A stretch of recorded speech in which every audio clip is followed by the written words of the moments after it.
Good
evening, I'm Dan Rather, and tonight on CBS News. In a shocking development, the federal government says being broke is allowed, but if you're broke and glowing, you are officially now a suspect. You can't be glowing more than your financial status. Look your problem. Producers have confirmed next season of Love Island will merge with the Hunger Games. Only one couple will survive the new format. Everyone else dies. Senator Buck Nutley has unveiled his Big Girthy bill, a new proposal meant to rival the Big Beautiful bill. But does size really matter? The shocking trend of Labubu violation continues as more and more people are finding their dolls' holes stretched wide open and reeking of shame. If you thought Bigfoot was bad, wait till you meet his gooey cousin. A kumsquatch was just spotted in Dongwood National Forest. Did you know IKEA has released a home glory hole kit called the Fuke Hole? It includes pre-drilled panels, mounting brackets, and a stain-proof finish. We begin with breaking news out of Massachusetts, where residents are reeling from what scientists are calling a cum-comet impact. Officials are asking everyone to stay indoors and to wear N95 masks in case of cum aerolization. President Trump kicking off another busy week at the White House. It has been yet another eventful week in Washington. The activity level is off the charts. The president dialed in. He is executing his agenda at a lightning fast pace.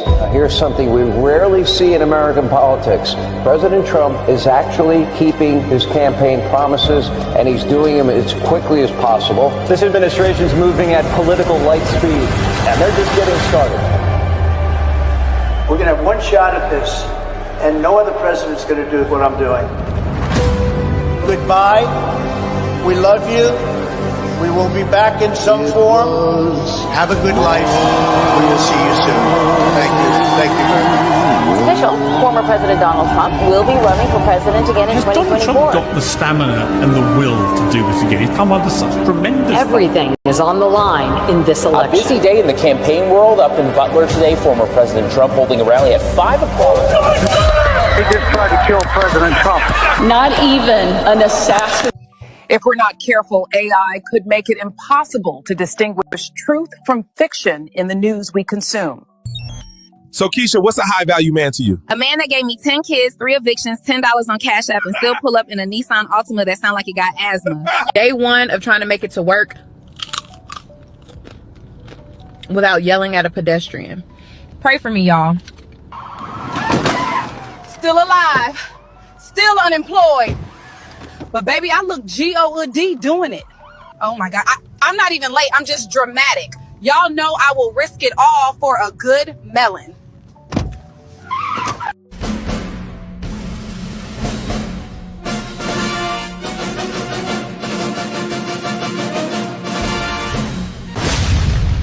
We have breaking news. A laser-guided ship missile has just been launched from Rectomopolis, reportedly targeting Tainsylvania. We're live from the scene where a laser-guided ship missile launched from Rectomopolis has struck Tainsylvania. This just in, a pubnadal blankets St. Louis in a thick bush this evening. Downtown is completely covered in pubic hair, causing highways to close out of caution. It's coming right for us. We need to get out of here now. Oh my God, it's taking the houses.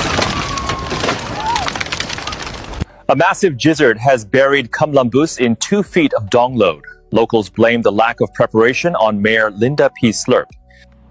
The city of Columbus is reeling today after an unprecedented event. What officials are calling a jizzard has left downtown streets. Customs officials at Orbital Port 69 have seized over 420 stolen jork blades, many still warm and dripping. A magnitude 6.9 queefquake rattled Clamlip Valley this morning, releasing a torrent of pussy farts. The children's reading session of This Little Piggy Got Pegged has been cancelled, with parents saying the book is too anatomically detailed for kids. Lawmakers remain deadlocked on the big beautiful bill, with some saying $10 billion more is needed for fleshlights and robo-cooters for dudes on dry spells. Los Angeles, because she served her fried chicken instead of a quinoa salad. Megan Mayonnaise went to the restaurant called The Last Supper, where she claimed she was flabbergasted that they would serve her fried chicken when she in fact ordered a quinoa salad. Ms. Mayonnaise said waitress Sharkeisha Trinity knowingly gave her fried chicken, although Ms. Mayonnaise pleaded that she didn't want to eat any urban food. We have Ms. Mayonnaise along with her attorney, Roger Bangher. Can you explain how you were feeling, Ms. Mayonnaise? I told Sharkeisha Trinity 300 times, let me speak with your manager. And she just kept twerking, sticking her tongue out and laughing at me. We have exclusive CCTV footage from the restaurant of Miss Mayonnaise and Sharkeisha's fried chicken confrontation. Miss Mayonnaise is suing Sharkeisha Trinity for everything she got, which is 3 deadbeat fathers and $100 in unpaid child support. We need your $80,000 down payment now. Can I do 6 child support checks, 1 EBT card, 10 Section 8 credits, and 2 Medicaid payments? We take it all. Welcome back to White News Network. I'm your host, Kimberly Kumquat. Today, the BFI released documents that claim no special files exist from that one famous island. Wink, wink. BFI director said, quote unquote, although you've seen plenty of known people at that island, no American people, you were just seeing shit. The BFI office also released perfectly edited 24-hour surveillance footage of that jail cell where the main guy in charge was being held. At this point, these guys are playing in our face. Most of you are too blind to see it. Welcome back, folks, to the White News Network. I'm your host, Tom Blandley, and tonight a white woman is leaving her husband after trying a YN. HOA President Skylar White told WNN she is filing for divorce because, quote unquote, after trying a YN, you never go back. Her husband, Kevin White, owner of Proud Boys Country Club, says he is devastated by the news and that it is, quote unquote, total malarkey. The divorce hearing is set for July 13th at Cornbread District Family Court. If Mrs. White wins, she will be entitled to half of his shit that she never worked for. Next up, rock star Roger Bangher has already impregnated 3 women on his Fuckfest tour. But first, a word from our sponsor. Want to do some totally unnecessary shit like mountain jump with a fly suit on? Then head over to whitepeopleshit.com. Whitepeopleshit.com. Swim with sharks, it's a blast. Make memories that last. Whitepeopleshit.com.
All right.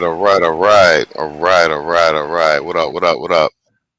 All right, sound check. Yeah, man, let's do some news. We back up in here. All right, let's do a news block.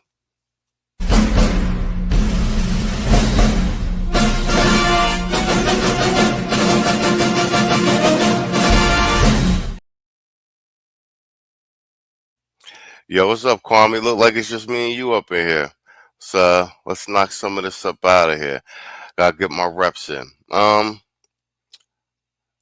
Trump got peace talks with Putin in Alaska. Um, so let's start off with that.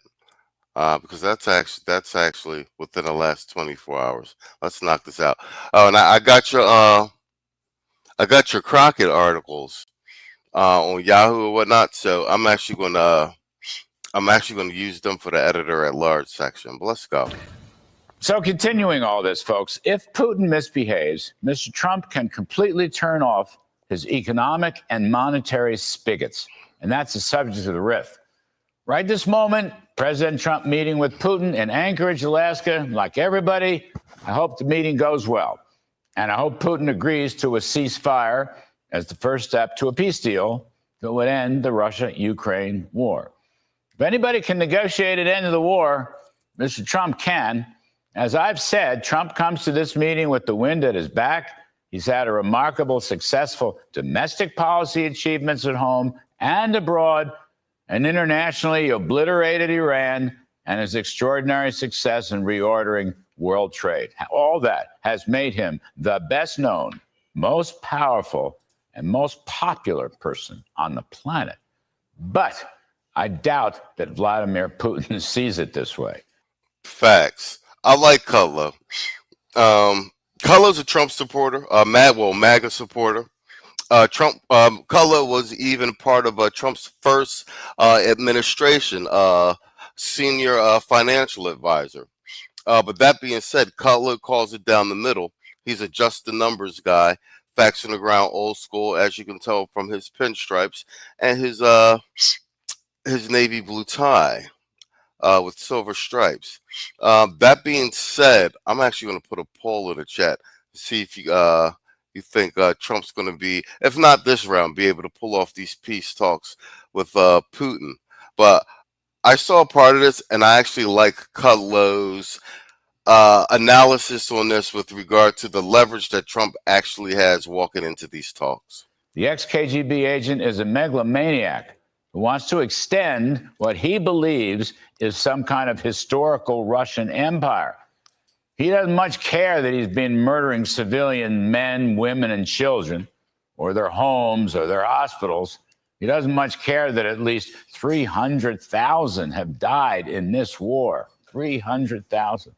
He's bringing in mercenary troops from North Korea and China and other communist or despotic countries to wage this insane war. That is true, Larry, but NATO started this war with him by infringing on his borders, and Ukraine was more than willing to be a proxy. And Putin actually tried to do peace talks and a ceasefire early on. The Biden administration escalated the conflict. You're being a bit disingenuous about it. Now, granted, Trump's here trying to make peace talks and what have you. Once again, though, Zelensky blew up the peace deals in the Oval Office. We know that. Putin thought he could just invade Ukraine and capture Kiev in a couple months, take control of all the land. But it turns out he very badly miscalculated. And he has no interest in all this lost blood or treasure. I say this not to state the obvious, but to underscore my personal view that Putin is completely untrustworthy and will do anything to distract from a real ceasefire or a permanent peace deal. And he may be partially right on that. I don't know how much it's in his interest to prolong the war too much longer, unless he's trying to make a vie to get actually more land in the transaction and a favorable mineral rights deal. Folks, I sincerely hope I'm wrong. And I completely support what President Trump is trying to do. Trump is the peacemaker. Putin is the war criminal. But all that said, President Trump on the plane to Alaska, he talks about the consequences. I don't even know if Putin's a war criminal. I think that's hyperbolic language. Russia's been doing what it does all over the world, but as all superpowers do, he's a nuclear power. But as far as this actual conflict, this was instigated by NATO with Ukraine as a proxy, and the Biden administration doubled down on the conflict. If Putin misbehaves like he always does, please take a listen. You had said earlier this week that Putin would face severe consequences if you get the sense from him that he's not interested. What do you mean by that? Economically severe. Yes, it will be very severe. I'm not doing this for my health, okay? I don't need it. All right, if Putin does misbehave, President Trump has an arsenal of trade and financial weapons that will choke off and totally ruin what's left of the Russian economy.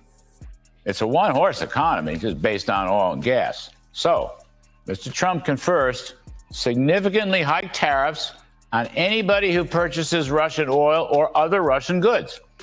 Now, he's already punished India for buying Russian oil by slapping a 25% tariff on Indian sales to the U.S., on top of an earlier 25%. That's facts. That's facts. He's cutting the loophole. That's one. Those are those loophole cuts. So that deal he cut with Vietnam also to prevent China from using Vietnam as a loophole.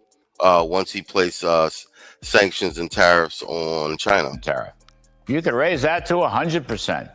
China's a big buyer of Russian oil and their goods, and they should not be immune to a major tariff hike. In other words, you want to do business with Russia, well, then you cannot do business with the United States. And then there's the secondary sanctions. Same idea. You buy Russian oil or other commodities, you cannot do any business with the United States. In other words, we're saying not only are we sanctioning your businesses with Russia, the secondary sanctions mean any businesses with the U.S. And financially, we can enforce this. Yes, we can. We can enforce this by blowing Russia completely out of the world dollar payment system. Follow me here, please. First, there's the SWIFT messaging ledger. All dollar payments, including all the international banks, must be recorded on this ledger. So we will know right away who's helping Russia. Then we can actually prevent the transaction. That is, the actual payment could be prevented. We do that through the Federal Reserve wire, which is the actual payment system. If U.S. or foreign banks want to sneak through a Russian-related payment, they could be denied access to the Fed wire, which shuts down the transaction. The Swiss system and the Fed wire are, of course, dollar-based, but over 90% of world trading transactions are dollar-based, either directly or indirectly. You know, think of China, India. They can talk what they want, but the reality is one way or another, they're going to pay through dollars. So President Trump can basically turn Russia's economy and financial water off. He can close the Russian spigot. Does Putin know this? Well, I don't know. But he will shortly find out if he doesn't make a deal with President Trump. And that's the riff. All right. I know everybody's talking about BRICS, but that shit's not up and running the way they want it. And there aren't enough transactions and volume with that for it to be any particular. And I know everyone's talking the devaluation of the dollar and what have you. A lot of that shit's not going to happen in terms of you actually feeling a major impact. A lot of that shit's not going to happen in your lifetime. Like, is it trending that way? Yes. And then, like I said, we'll see. We'll see what the outcome is of this economic boom that Trump is trying to manufacture, with or without the help of the friggin' Fed, as it were. And we'll see how that plays out in the next 5 to 10 years. Because we've got a tremendous amount of, right now we got like trillions of dollars, $1 trillion plus in foreign investment, as well as factories going up and tariff money coming in daily. That's going to do quite a bit for the ledger, as it were. All right, let's hop to D.C. You know, Trump's deployed the National Guard in the Capitol. So let's hear it right from Tom Homan's mouth, because he's got ICE agents on the ground as well. Let's hear from Tom. What's going on?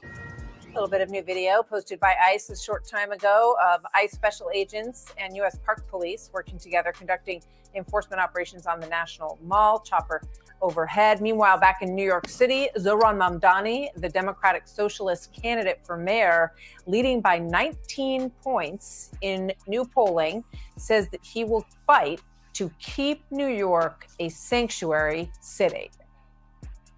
It is not enough to fight against authoritarianism. What are you also fighting for? We are fighting to keep this city a sanctuary city. We will continue to uphold that status and ensure that we do not allow ICE agents entry into New York City properties, be they schools, hospitals, or even the properties of New York City contractors, unless they can provide a judicial warrant signed by a judge. Reporters are Tom Homan joins me now. Tom, thank you. Great to have you back with us again. Your reaction to what the mayoral candidate had to say there?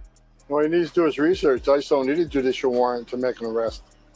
Now, we need a judicial warrant for search. What he needs to do is homework that ICE don't do operations at schools, churches, or hospitals. He's fear-mongering. The bottom line is, he says he wants to uphold his sanctuary city policy. How about upholding the law? The law says it's a crime to enter this country illegally. It's a violation of federal law. And it's a crime to knowingly hire an illegal alien. So we're going to enforce the law. He can stand by and watch, but he's not going to stop us from doing our operation. Matter of fact, we've already increased staffing in New York City. We're going to flood the zone in New York City. We're already sent many people there. We're going to send many more people there because if he wants a sanctuary city, he won't let us in Rikers Island. Then we got to go to the neighborhood and find them, which means we need a lot more people to go into the neighborhood and find the bad guy. When we find that bad guy, if he's with others who are in the country legally, they're coming too. And he's not going to stop it. So, he can hate on ICE all he wants, but don't get in our way. You know, Tom, I want to ask you to respond to this Judge Lewis Kaplan in New York with regard to the 26 Federal Plaza government building, because he is issuing a lawsuit on behalf of the detainees there, a temporary restraining order, because he says that they're inhumane, the way that people are being held. He wants capacity limited, cleanliness, and sleeping mats at that facility. What's your response? Are you familiar with the conditions in that particular facility? What do you have to say about that? I'm not familiar with that facility. Are you talking about the quiches behind Mamdani? Oh yeah, the quiches will get behind any type of nonsense, especially if it doesn't make any type of financial sense, or if it is directly detrimental to themselves and to the community. That's Keisha's MO. It's going to be bad for our kids, the community, and black men. We're all for it. If it's an ICE facility, which I don't know if it is, doesn't sound like it is, because an ICE facility has the highest detention standards in the industry. I'll put an ICE facility up against any county jail, any state prison.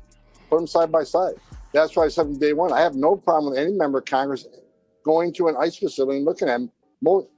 The vast majority, if not all the time, they go in there, they're shocked at how high our detention standards are. Matter of fact, when I was ICE director, I had sheriffs end contracts with us because they said they don't give these kind of standards to U.S. citizens. Why would they give them to illegal aliens? So I want people to go to ice.gov and look up detention standards. You look at those detention standards and what we provide. So I think the judge needs to do their homework too.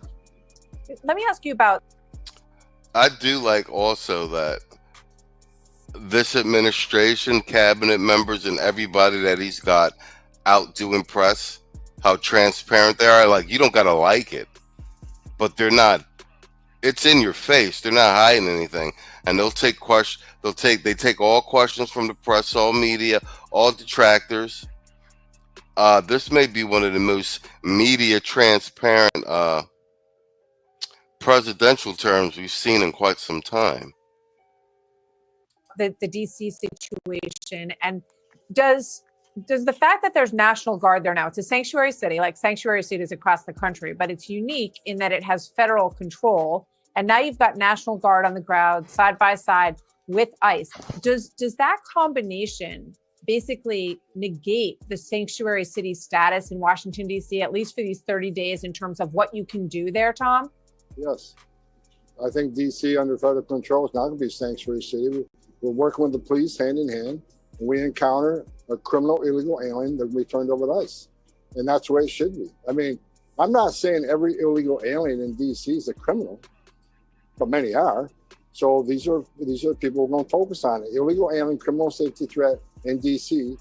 is not going to be protected. There's no sanctuary for these people in the city of D.C. I just want to ask you a little bit of a sidebar question, because I think this is an interesting story today. The government of Mexico has sent 26 cartel members back to the United States, sort of given us people that they believe are involved in the drug trade. They're cartel members. And I'm curious, the stipulation is that there'll be no death penalty for these individuals. We know that President Trump has talked about enacting special forces to shut down some of the cartel drug activity coming in from Mexico. What do you think about this offering from Mexico's side to give up these 26 cartel members as sort of an opener in that exchange? Well, look, I said from day one, all the way back to the Republican National Convention, that President Trump will wipe the cartels off the face of the earth. And he would designate them terrorist organization, and he has. Because the criminal cartels of Mexico have killed more Americans than every terrorist organization in the world combined. So this is one of the steps President Trump's taken.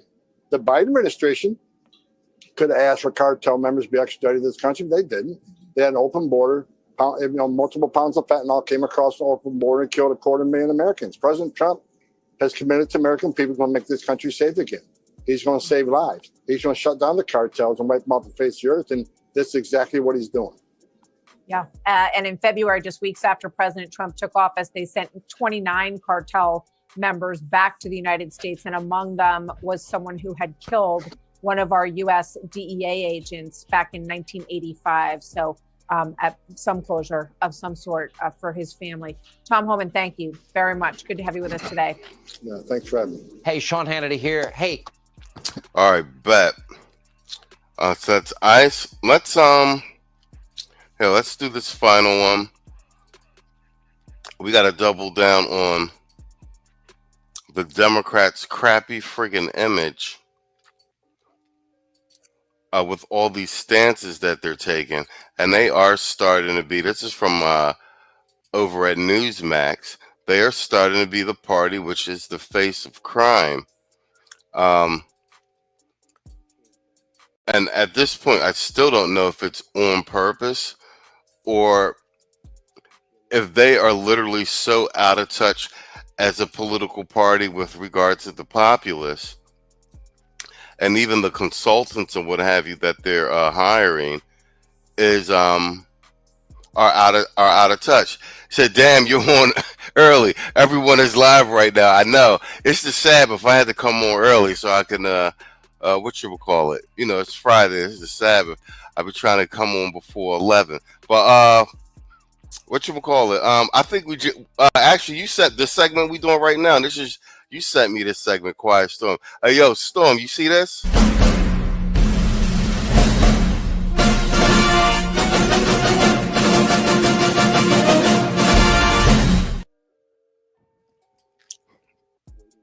Oh, yeah, and we got this one. So, Keisha, what's a high-value man to you? A man that gave me 10 kids, 3 evictions, $10 on Cash App, and still pull up in a Nissan Altima that sound like it got asthma. Yeah, studs. I threw them Jones on some skins, Storm. All right, let's go. Storm sent me this segment. And this is Chris Salcido over at Newsmax, and it's Democrats, the party of the criminal. And this is actually the image that is their image that is being seared into the American public, whether they think so or not. The Democrat Party, we're That's what I've been saying. You can't be y'all gotta stop voting these tethers into office, local all the way to federal. They are not operating for you as their constituents. It's tribalism at its finest, and they will advocate for their illegals and undocumented, etc. You're hearing it right out of the mouths. I believe he's Somali. And I mean, in case you guys don't know, the Congressional Black Caucus, there's almost no FBA members of the Congressional Black Caucus. So y'all wonder why y'all can't get anything done. Yo, what's up, Saul? Saul in the building. And International Quiet Storm.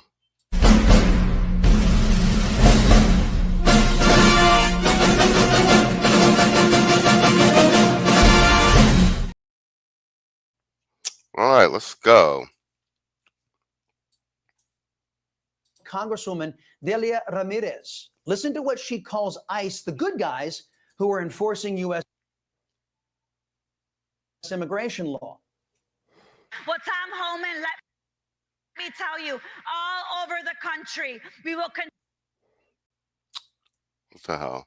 We made this argument the other night when when Quiet Storm put the list of all of these Democratic cities that had Keisha Big Back mayors. Whoa, play that guy. Quiet Storm sent me that link. Perfect. And actually, in the meantime, while I load up the next segment, let me see. Is this it?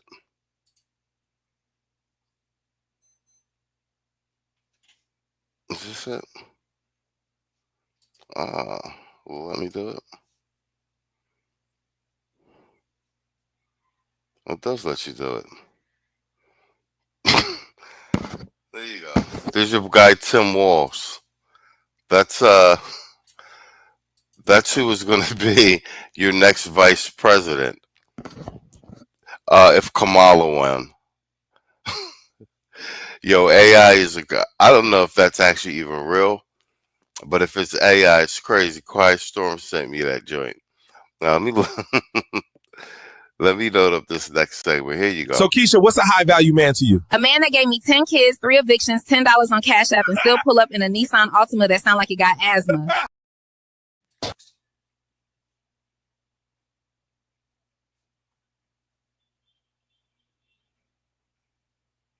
Shit, boy. Think I'm gonna be the scapegoat for the whole damn machine? Shit. Clarence is gonna... Shit, as far as the federal money's concerned, he's everything. The faucet, the goose. Oh, goose. The one that lays them golden eggs. Major crimes. Shit. They gonna come talk to me about money laundering in West Baltimore? Shit. Looking forward to working with you. Shouldn't you be dead to me? Shit. I took it easy on you, son. High in the sky. Shit, partner. And it's your people up in my shit. Not no feds, not no safe people from Annapolis. It's motherfuckers from my own city. For all that profile? Shit, partner, you should be paying me a fee. Maurice Doby? For governor of my state? Shit. All right, bet. Let's do our editor at large segment. Actually, Kwame Kaiju sent me this one. I didn't know about this. Our favorite congresswoman who might be soon to lose her seat, Miss Ratchet herself, Jasmine Crotchet.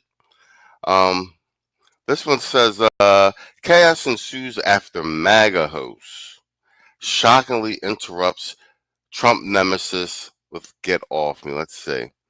Blaze TV host Sarah Gonzalez crashed a town hall with Representative Jasmine Crockett, a Democrat from Texas, on Thursday night, and things got ugly.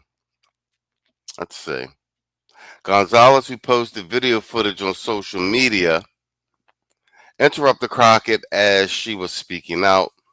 Her grandma to the audience, shouting, "Jasmine, the people of Dallas deserve better than a fake ghetto hood rat. Crockett can be seen looking over at Gonzalez before the Democrat begins to smirk. The crowd immediately erupted in boos, with someone recording the interaction. Let's see, what's this? Get off me! Get off me! Get the I used to stay at my granny's house. She was one of my favorite people in the entire world. Jasmine, the people of Dallas deserve better than a fake ghetto hood rat.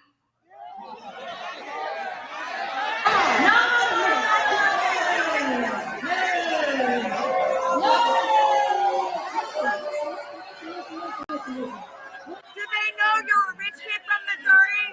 Do they know you're a spoiled rich kid from Missouri? No, ma'am. Do they know? Don't touch me. No, ma'am. Don't touch You me. get your ass out Don't of here. Get touch your ass me. out of here. Get her off me. Get off me. Get out. Get off me. I know. Get her off me first. Get her off me first. Yes, she is. I'm standing still. Do your people know you're a spoiled rich kid from Missouri? Get it! Get it! Fuck you! Get off me! Get off me! Get off me! Get off me! Get the fuck! All right, let's go. Let's go. Let's go. Let's go.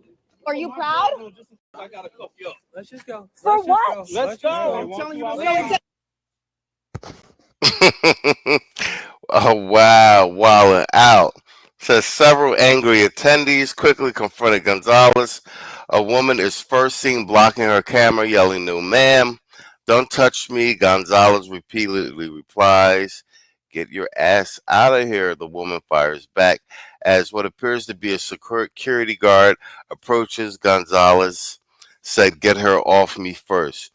Do your people know you're a spoiled rich kid from Missouri?" She asked again to Crockett, appearing to reference how the Democratic lawmaker was born in St. Louis, Missouri, before moving to Texas for law school.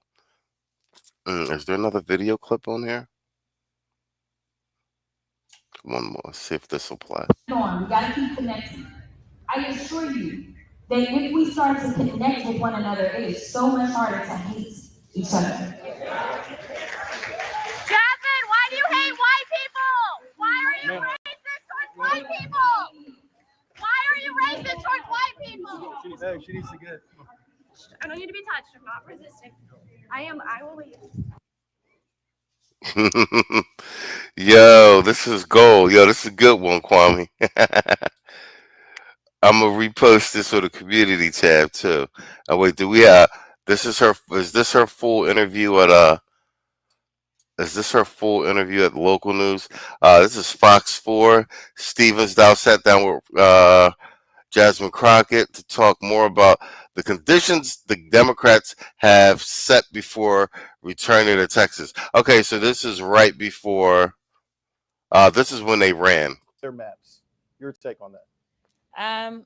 It's interesting, right? I think that, first of all, the Texas House Democrats should be hailed as heroes.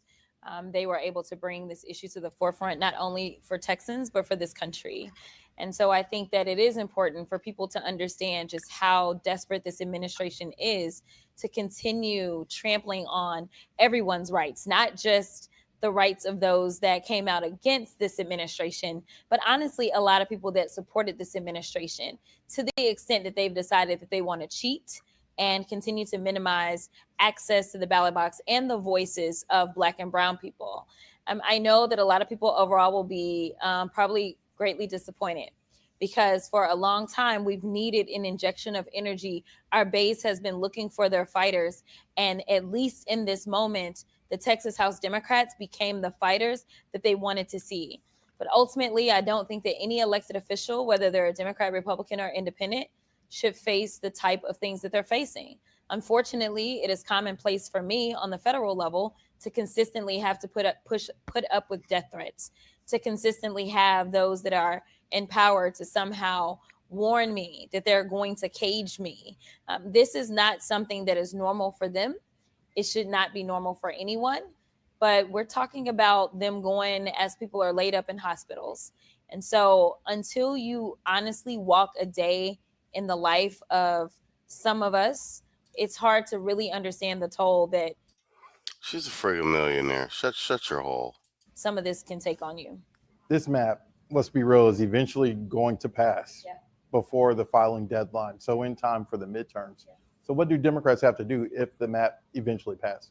Yeah, I think, first of all, we don't give up and just say that they're going to get 5 seats. One of the reasons that they decided that they wanted to do this is because if you know a little thing about history, then you know in 2018, there was this incredible backlash where Donald Trump, after his first 2 years in office, obviously we ended up picking up the House. He doesn't want us to do that. He doesn't want us to be able to investigate or to hold him accountable. We know that the Republicans, whether they're in the House, the Senate, or on the Supreme Court, have all decided that they would give him license to do whatever he wants to do. And frankly, I don't think that at this moment people really care who it is that steps up, but they want people to step up and actually hold him accountable. So I think that there are those that believe it's a given that he's going to absolutely get these 5 seats. I say we fight to the end. I say that when I look at a Henry Cuellar that won his seat by 7, Henry Cuellar won his seat, but Donald Trump also won that seat by 7 points. I say that the things that they believe are impossible, I say are not improbable. And so I think that it's time for us to fight in the streets. It's time for us to ignite Texans. It's time for us to show up in record numbers. We know that even when we look back to 2018, She back to being she's back in the campaign mode, talking like she got some sense. Because there's a good chance she gonna lose her seat. She ain't all bonquisha in this interview, right? Crotch itch, got her knees out, assumed the position. Hey, that may be more than a whole fact, though. All right, guys, we're at the 47-minute mark. Let me just do you know what? I had a couple more segments that's edited at large. Let's do some crypto news real quick and we call it a night.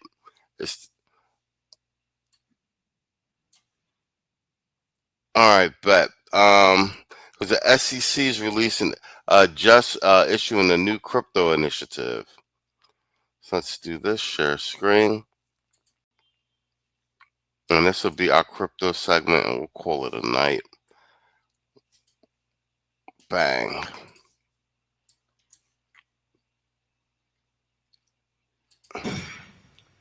Welcome back. President Trump on Air Force One moments ago. The president said this: "I am not here to negotiate for Ukraine." The president is en route to his high-stakes meeting with Vladimir Putin right now. We will bring you more headlines from the president on Air Force One as we get there. Meanwhile, the Securities and Exchange Commission is launching Project Crypto, a sweeping new initiative to modernize rules and regulations, enabling America's financial markets to move on-chain and make America the crypto capital of the world. Joining me right now in a Fox Business exclusive is the chairman of the Securities and Exchange Commission himself, Paul Atkins. Mr. Chairman, it's great to see you. Thanks so much for being here this morning.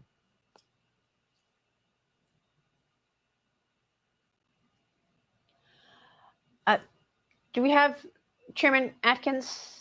Mr. Chairman, I want to get your take on Project Crypto. You have said that the SEC will not stand by and watch innovations develop overseas, that it's going to happen here. Can you walk us through Project Crypto? Oh, sure, Maria. And again, thanks for having me on today. A couple of weeks ago, the administration issued the President's Working Group's report on digital assets in the United States. And there were clear directions to the SEC. We're part of the PWG, that President's Working Group, and clear recommendations for us to go forward and help make what the president has announced, his intention to make America the crypto capital of the world and have the world run on American technology. So we're mobilizing at the SEC all our different divisions and offices to focus on making that announcement become reality. So that's with our Corporation Finance Division, Investment Management, and others. We're focusing on what we can do to make the regulations of the SEC encompass the crypto assets and also make it so that people can have some clarity going forward. We're working with Congress, obviously the Genius Act was enacted here a few weeks ago with a big announcement at the White House by the president himself, and as he signed it. So that I thought was a very good step forward. And now there are other bills in Congress that are being considered. And when they return from their recess, I look forward to much more forward progress. Yeah, and in terms of that progress, you made remarks, I guess, right after confirmation with respect to crypto custody. Talk to us about that. I mean, you said that the Securities and Exchange Commission needs to revise the current framework. You wrote, you said that the changes needed to the custody rules under the Exchange Act, Advisors Act, or Investment Company Act to accommodate crypto assets and blockchain technology. Tell us what that looks like once, in fact, you take away what has been strangling corporations to have this progress.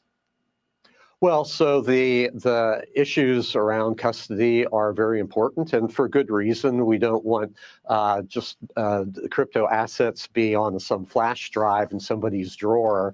They need to be in a secure place, and especially if they're held for investors.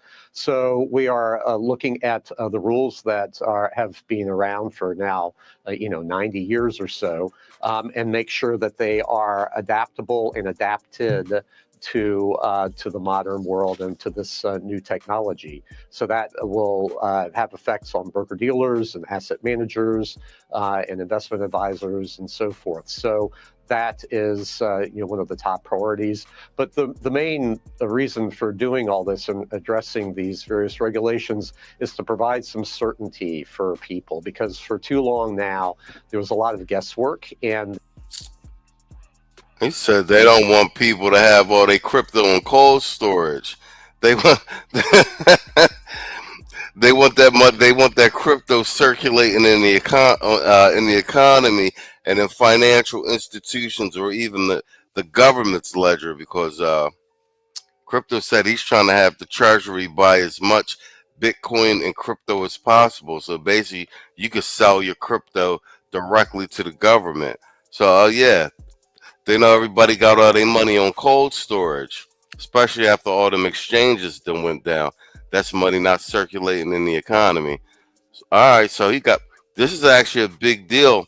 They got the SEC in here trying to make some accommodations for crypto investors and traders and buyers, etc. There was a very, I would say, a hostile environment as far as people trying to innovate. Lawyers couldn't give their clients opinions as to what was legal or not, and the SEC and other agencies sent very shifting views as to what was undergirding their view towards crypto assets. And so we are changing that, and so our goal is to give.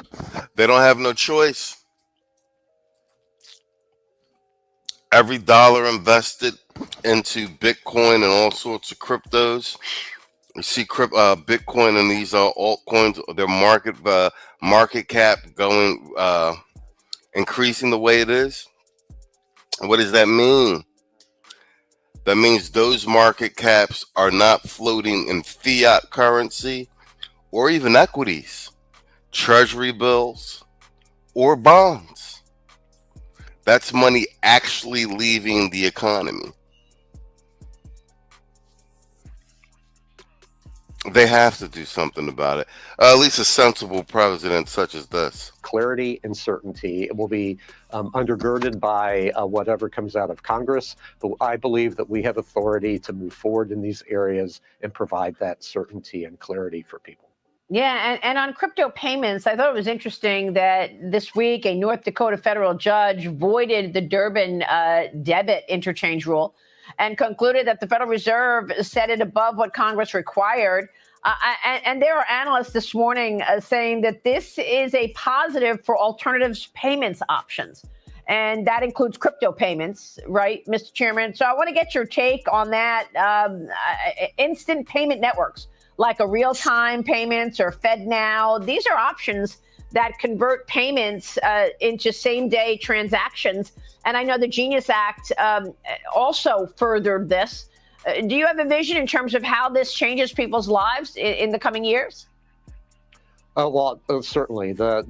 This is a way to de-risk the markets because the longer that it takes to have clearance and settlement of transactions, the more risk there is in the system for something to go wrong, some black swan event to send things out of kilter. So if we move towards delivery versus payment versus delivery in real time, obviously with some delays to account for mistakes or whatever fat finger mistakes to be built into the system. Yeah. But with a goal towards having pretty much instantaneous settlement and clearance, that would be ideal. That's what the blockchain offers, so a transparent mode to do that.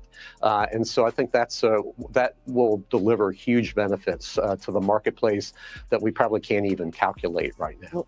Well, it's incredible, this moment in time that we're in, Mr. Chairman. And in addition to all of your work on crypto and on digital assets, you've also discussed easing back or changing regulations when it comes to private companies. And I want to get your take about opening access to private companies and equity for ordinary investors. Of course, President Trump recently signed an executive order to open up 401k retirement plans to invest in private equity as well as crypto. Mr. Chairman, what are your thoughts in terms of how this changes options for investors?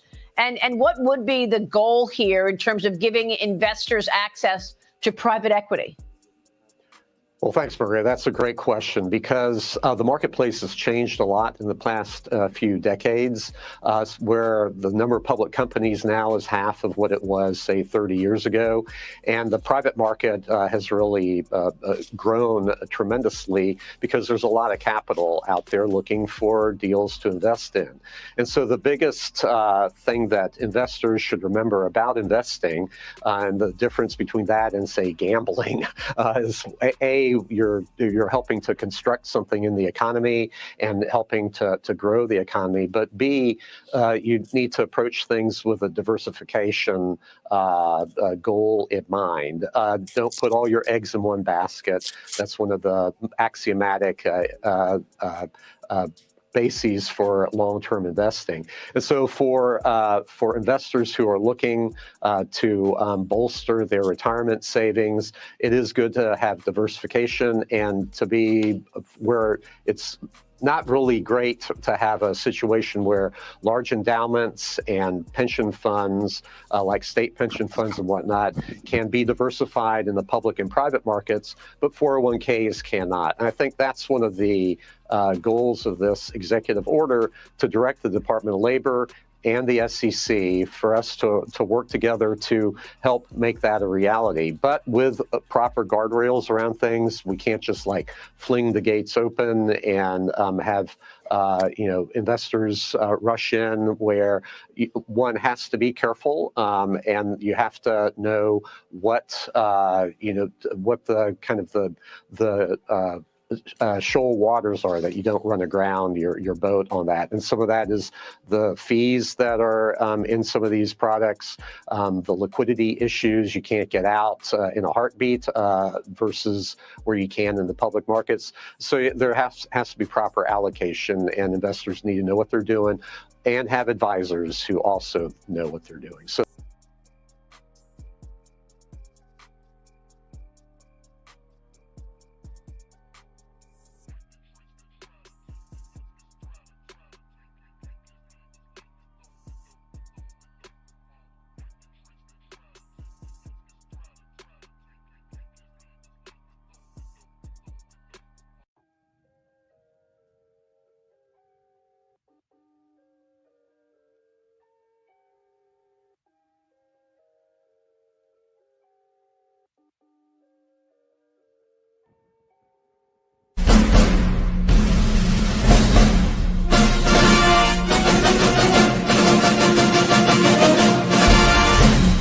So, Keisha, what's a high-value man to you? A man that gave me 10 kids, 3 evictions, $10 on Cash App, and still pull up in a Nissan Altima that sound like it got asthma. So, Keisha. Sorry. Hey, where's Stewie? That's tomorrow, and that is it for us today. Okay, I don't know. Whatever it is, it's not right on the teleprompter. There it is. We are going to do Sting, yeah. There's no words there. To play us out. What does that mean, to play us out? To end the show? Yeah. All right, go, go. In 5, 4, 3. That's tomorrow, and that is it for us today, and we'll leave you with a... I can't do it. We'll do it live. We'll do it live! Fuck it! Do it live! I'll write it, and we'll do it live! Fucking thing sucks! In 5, 4, 3. That's tomorrow, and that is it for us today. I'm Stewie Griffin. Thanks for watching. We'll leave you with Sting and a cut off his new album. Take it away.